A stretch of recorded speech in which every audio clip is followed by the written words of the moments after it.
What began as a simple look into Pride Week spending uncovered our federal health agency so fixated on symbolism and spectacle that it's literally funding drag performances as science outreach, while real health crises go ignored. So let's dig in. What started as a simple access to information request about federal spending during Public Service Pride Week, yes, it's a thing, unfolded into something far more wasteful and frankly more bizarre than I expected.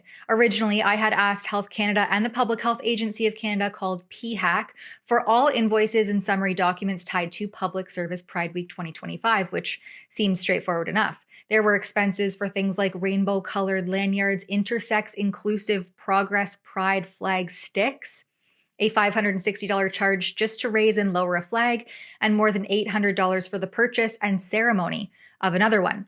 But buried in those documents was something far more revealing. According to invoices, work was supplied by Brookfield Global Integrated Solutions. That's the Kearney adjacent facilities management giant, often contracted out by the feds.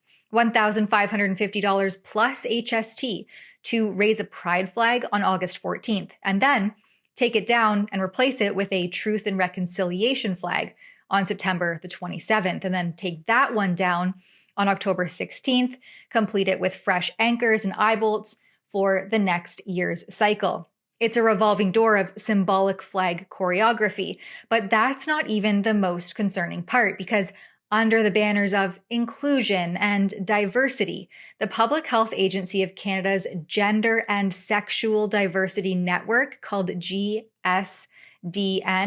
quietly hosted something called Science is a Drag, and yeah, that's a real trademark, on August the 25th during Federal Service Pride Week.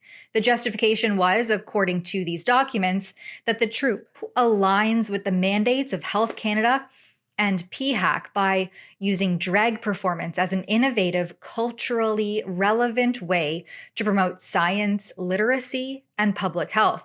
Because I would say nothing quite builds scientific credibility like hiring drag performers in sequins and 6-inch heels to discuss mental health, STI prevention, and vaccination. Apparently, when the government asks, how do we promote science? Health Canada's answer is to deploy glitter-powered Avengers. This supposed innovative, culturally relevant method of promoting science literacy reads exactly like the kind of jargon-laden idea a government committee of 14 would dream up. It gives Bill Nye meets RuPaul vibes. Imagine showing up for your federal job expecting, serious updates on things like microbial resistance or the mental health and addiction crises ravaging the country. But instead, you're handed a front row seat to a gender-fluid cross-dressing burlesque performance with twerking and smoke machines. Health Canada describes drag as rooted in queer culture and a tool to deliver messages on everything from nutrition to, again, vaccination. They claim that it builds trust in evidence-based information, but I would argue that by leaning into this spectacle, the government isn't breaking down any barriers, it's trivializing science. This turns serious public health issues into props for an entertainment routine. And it sends the message that content alone isn't compelling enough. So it needs to be literally dressed up for anyone to care. Despite what Health Canada says, I would argue this doesn't build trust, but it undermines it. And it makes the entire agency look less like a serious institution and more like a taxpayer-funded gimmick trying desperately to look hip.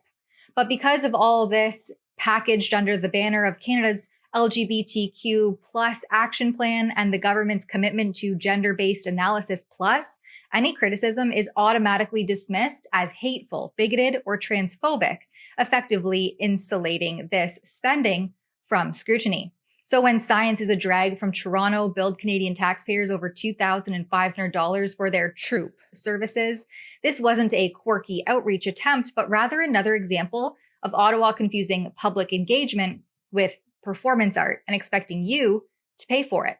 And if you think that I'm exaggerating, you don't have to take my word for it. Let's take a look at the very promotional video that this group uses to market itself. It's the same group that the federal government hired to foster trust in science through community. complete with opening and closing lip sync performances. Kind of wild that this is the first and longest running intersectional type of event like this. It's a chance to combine two things that a lot of us are very passionate about, which is scientific research and drag, entertainment, queerness. It brings the people together. You can learn about science in a fun and inviting way, and it's really important to have these events that allow you or like celebrate you being queer in science. Like, hey, I'm doing really cool science and also I'm gay as f.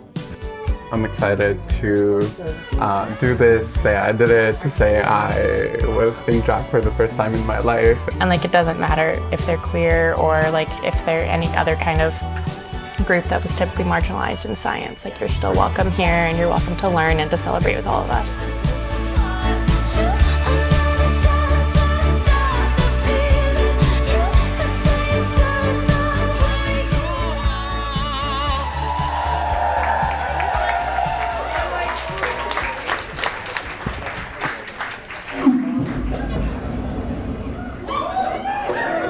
Good evening, scientists and science fanatics. Today, I would like to shed some light, pun intended, on the often overlooked fourth state of matter, plasma.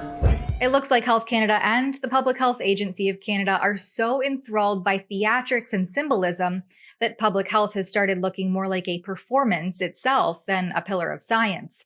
With trust at an all-time low, especially when it comes to public health, maybe these experts aren't aware that trust isn't rebuilt with hashtags or sequins or choreographed ceremonies.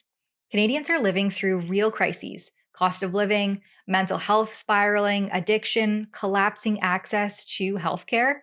And yet taxpayers are footing the bill for glittery science outreach and a revolving door of flag displays. If this is what advancing public health means now, it's no wonder Canadians have tuned out. Because contrary to public health's line item, credibility isn't restored with lip sync routines. It's restored with honesty, competence, and priorities that actually make sense. And until our institutions remember that science is supposed to be science, it's not a spectacle, Canadians will continue paying for performances they never even asked to fund, while the real work gets pushed to the wayside. For Rebel News, I'm Tamara Ugolini. Please consider supporting this kind of investigative journalism at rebelinvestigates.com. At that website, you can find all of our exclusive government accountability digs and consider chipping in a few bucks to help offset the costs of filing for access to information.